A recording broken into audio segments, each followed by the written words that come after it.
আমি যেমন প্রধান হিসেবে জবাবদেহিতার মধ্যে আছে, আমার সমস্ত কর্মকর্তারা কিন্তু জবাবদেহিতার মধ্যে আছে।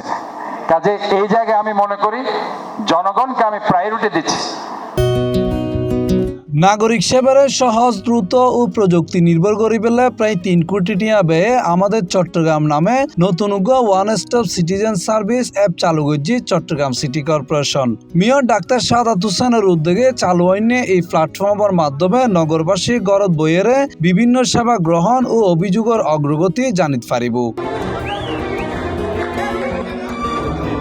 যদিও এর আগে নাগরিক সেবালে চালু হয়নি একাধিক ডিজিটাল উদ্যোগ টিকাইরাত নফারে চট্টগ্রাম সিটি কর্পোরেশন, সুফল নফা নগরবাসীও। শনিবার সকালে চট্টগ্রাম ইঞ্জিনিয়ার্স ইনস্টিটিউট অ্যাপ উদ্বোধন করছে চট্টগ্রাম সিটি কর্পোরেশনের মেয়র ডাক্তার সাদাত হোসেন।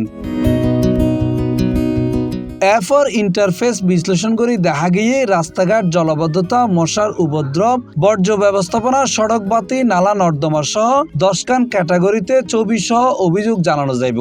এছাড়া তাইব অভিযোগের লাইভ অগ্রগতি, জরুরি সেবা, বিভিন্ন সনদর আবেদন এবং মেয়র কাউন্সিলর কলর যোগাযোগ তথ্য। জনগণ আমাদের সবার উপরে, তারা যাতে সেবা পায়, ম্যাক্সিমাম সেবা যাতে আমি তাদের দিতে পারি, এই জন্য আমি এটা করছি। অ্যাপগো তৈরি করছি বেন্টোটেক এবং অর্থায়নের সহযোগিতা করছি ইনস্ট্যান্ট ব্যাংক লিমিটেড।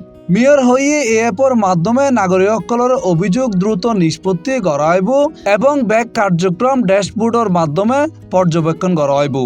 কোন একটা স্বাস্থ্য প্রতিষ্ঠান, সেখানে যদি ডাক্তার না আসে কিংবা নার্স না আসে, কোনো একজন কর্মী না আসে, সেটা আমরা জেনে যাব এই আমাদের অ্যাপসের মাধ্যমে।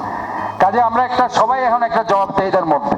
তবে চট্টগ্রাম সিটি কর্পোরেশনের প্রধান নির্বাহী কর্মকর্তা ও ভারপ্রাপ্ত সচিব আশরাফুল আমিন স্বীকার করি হইয়ে জনবল সংকটের কারণে অ্যাপ পরিচালনা একখান বড় চ্যালেঞ্জ। তিনি জানাই নতুন জনবল কাঠামোতে প্রয়োজনীয় লোকবল রাহিবের পরিকল্পনা আছে এবং এআই ক্যামেরা বসানোরও চিন্তা ভাবনা আছে।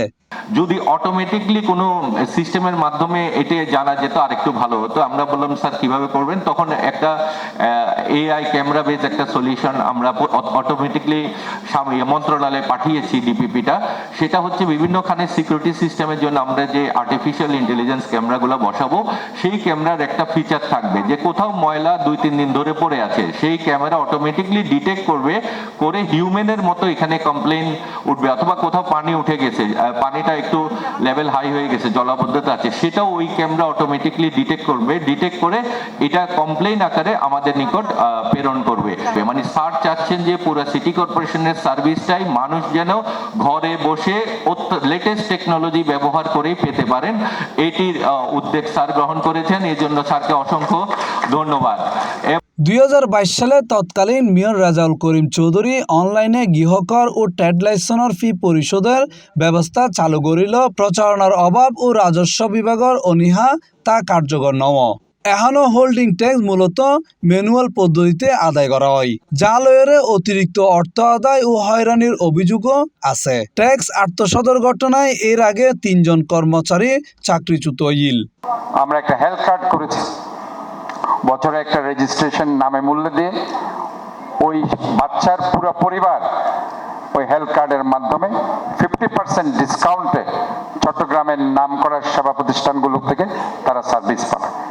এর আগে সাবেক মেয়র মঞ্জুর আলম চৌধুরী 2012 সালে হোল্ডিং ট্যাক্স ম্যানেজমেন্ট সিস্টেম চালু করেছিল। পরে সাবেক মেয়র আজম নাসির উদ্দিন তা বাস্তবায়নের চেষ্টা করিল, সফল নয়। তার আমলে 2015 সালে ভেহিকেল ট্র্যাকিং সিস্টেম বিটিএস এবং পরিচ্ছন্ন কর্মীসকলে জিপিএস ভিত্তিক মনিটরিং চালু করিল। এগিনো 1 মাসের মধ্যে বন্ধ হয়ে যায়। এছাড়া 2017 সালে নাগরিক অভিযোগ কল সেন্টার, 2020 সালে সেবাভিত্তিক অ্যাপ এবং 2025-26 সালে হোল্ডিং ট্যাক্স ডিজিটালাইজেশনলে বিভিন্ন প্রতিষ্ঠানের লগে চুক্তি হইল। কোনো উদ্যোগ স্থায়ীভাবে কার্যকর নয়। অ্যাপস করে দিলাম আজকে যে আমি সেবা পেয়ে যাবো, এটা না, এটা ধারণা করাটাও ভুল। একটু সময় লাগবে, হয়তো 15 দিন লাগবে, 1 মাস লাগতে পারে, 2 মাস ম্যাক্সিমাম। বাট আমাদেরকে হতাশ হওয়া চলবে না। অথবা আপনারা যারা সাংবাদিক ভাইরা আছেন, ইতিমধ্যেই আমি কয়েকজন সাংবাদিক লিখেছেন, না এটা ভাই আগেও করছিল পারে নাই, ওই রকম করছিল পারে নাই। এই যে একটা হতাশার সুর, এই হতাশার সুর আমার মনে হয় না থাকা উচিত। সবকিছুকে একটা পজিটিভ সাইডে যদি আপনারা পজিটিভলি আপনারা লিখতে পারেন, তাহলে পরে দেখবেন যে জনগণ আরো বেশি উদ্বুদ্ধ হবে। এবার প্রায় 3 কোটি টিয়া ব্যয়ে চালু আইনে আমাদের চট্টগ্রাম অ্যাপগো নগরবাসীলে সুফল বই আনিব এলে প্রত্যাশা করছি মেয়র ডাক্তার সাদাত হোসেন। আজকে যে অ্যাপসটা হচ্ছে, অনেকে বলছে যে ভাই 2.5 কোটি টাকা 3 কোটি টাকার প্রজেক্ট, এটা একটা টাকাও সিটি কর্পোরেশনকে দেওয়া লাগেনি। এই টাকাটা কমপ্লিটলি ইস্টার্ন ব্যাংক লিমিটেড তারা ফিনান্স করছে, তারাই এই অ্যাপসটার জন্য তারা ফিনান্স করছে। C+ TV Chittagong.